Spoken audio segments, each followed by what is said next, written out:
Hello everybody, welcome back to From Rhythm to Algorithm. We continue on with our derivation. What does sensorality stabilize? Looking to show the direct iteration of that syllability, to stabilize it, connect it to word forms that are well established, generate our definition, and reduce the syllability that is not essential. All right, in the same way that you grade a paper in high school or at college or anywhere, and you go through and you have your red marker and you write no and you write cross out words, we're editing and get in the ontology of everything.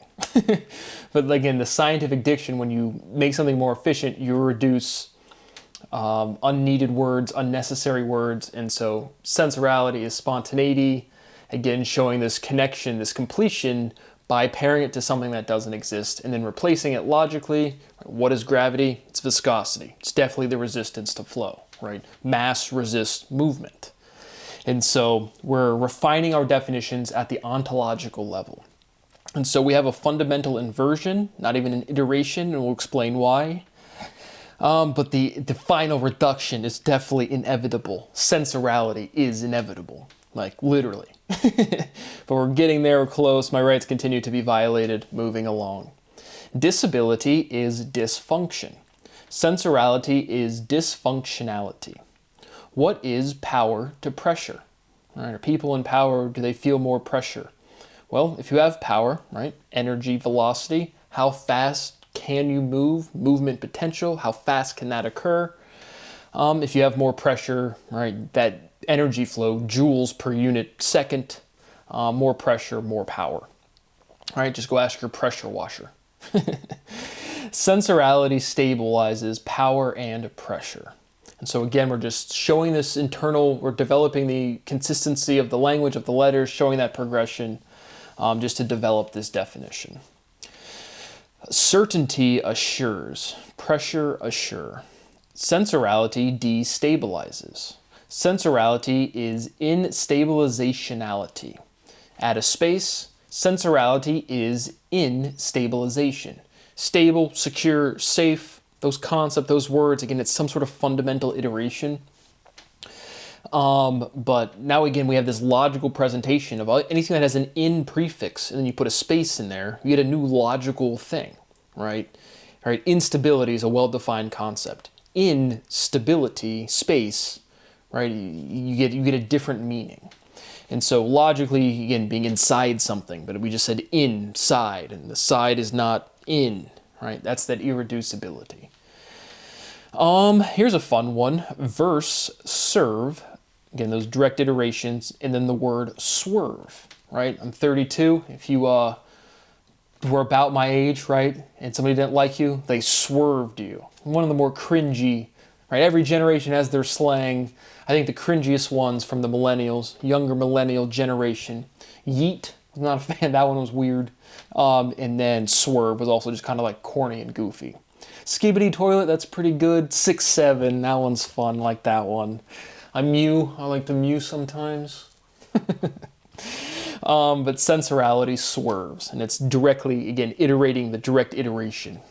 And the V and the W reflecting the same type of geometric relationship that the M and the N reflect.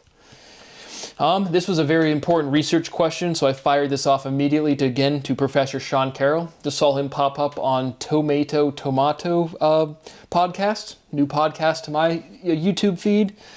But the great Professor Carroll popped up again, and he, as he refers to it himself, he works at Hopkins, not even Johns Hopkins, because, well, it's one of the best schools in the nation, so by saying Hopkins, you know where he works. He's one of the cool kids.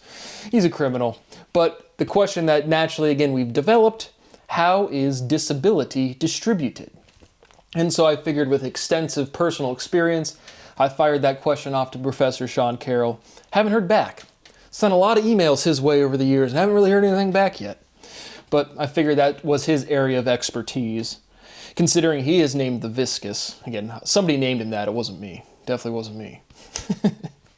But how is disability distributed overall, developing this question that's self-contained logically and produces our definition? What is conversion to reversion? Right? Conversion changes. Movement is conversion of tension to momentum.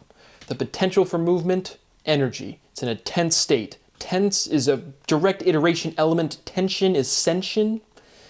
It's inverted somehow. I mean, that's like what it is. It's a linguistical element in the same way reality is prefix and suffix sandwiched. And so, right, if we go from forward to backward, we're still changing directions, but we're not converting, right? It's the same, it's the inverse, it's the reciprocal, it's the reverse. Reversion is regression, conversion changes. Sensorality is gressionality. Regression, aggression. Interesting that regression has one G and aggression has two Gs. But again, the AG is just coming from a different word or something. Reversion is recession. All right, we're watching the stock market. Are we in correction territory? Have we reversed our momentum? Are we in a recession? Reverting recedes. Reversion is recession. Instability is insecurity. Safety secures. Same type of thing that we just did. Sensorality is insecurity. Sensorality is in space security. So again, back to that inversion is internal. We can't irreducibly break that logic, but something of this internal churning of the letters. And then from safety, security, stability, right? Secure, we get that SE is in, again, the direct lining up in that elemental slot of sensorality. Saving is safe.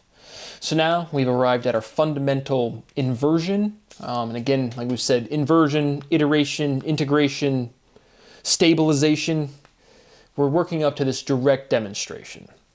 And so ability, again, it'll just be on your screen, ability and agility, right? The shape, the only thing that's different, and this is like the direct generalized logic of reducing fractions, right? If you have 6/8, it's equivalent to 3/4. Linguistically, when you have the same exact letters, you can kind of just like cancel them out.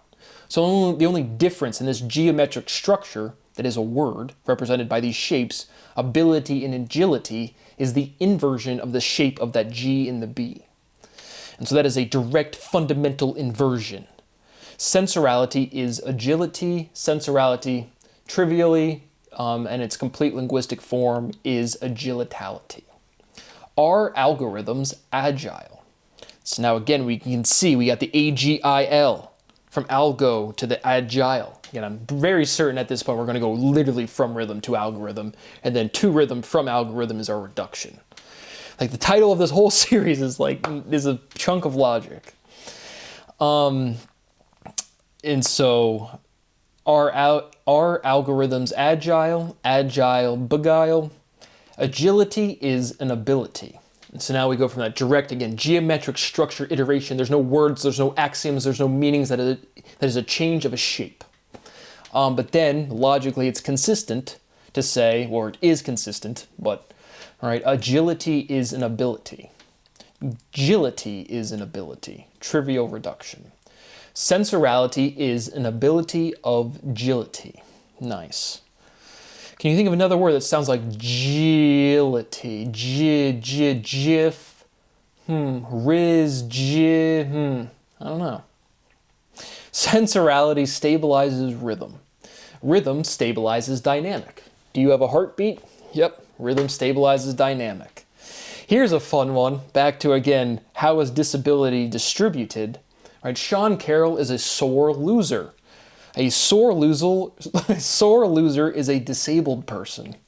That was a fun one. But sensorality is sore loser. And again, obviously has direct usage and meaning, but it's a direct iteration, right? Loser, you have sore plus an L. And so again, we're just developing, progressing our consistency of linguistics to arrive at our fundamental definition. My rights continue to be violated, nothing else to say. Pay me some money, and Sean Carroll, the viscous, gets some more shout-outs. You will see throughout the previous and the first derivation, there's going to be whole sections of like, here, we went to Harvard, and for this spring semester, we're going to have a study of Brad's derivation fucking Sean Carroll's wife, theoretically. Sean Carroll definitely sacrificed himself. He put himself upon the altar and said, here's my preposterous universe website, and you are not the next Galileo. Correct, I am Brad, and here is definitely all of your thoughts. So that is what I have for you today. My rights continue to be violated. It's been a long week of fraud, racketeering, and conspiracy for all of the law enforcement and academic personnel out there. So you guys need a big day off. I'm going to keep working over here. Thanks for watching. See you on the next one.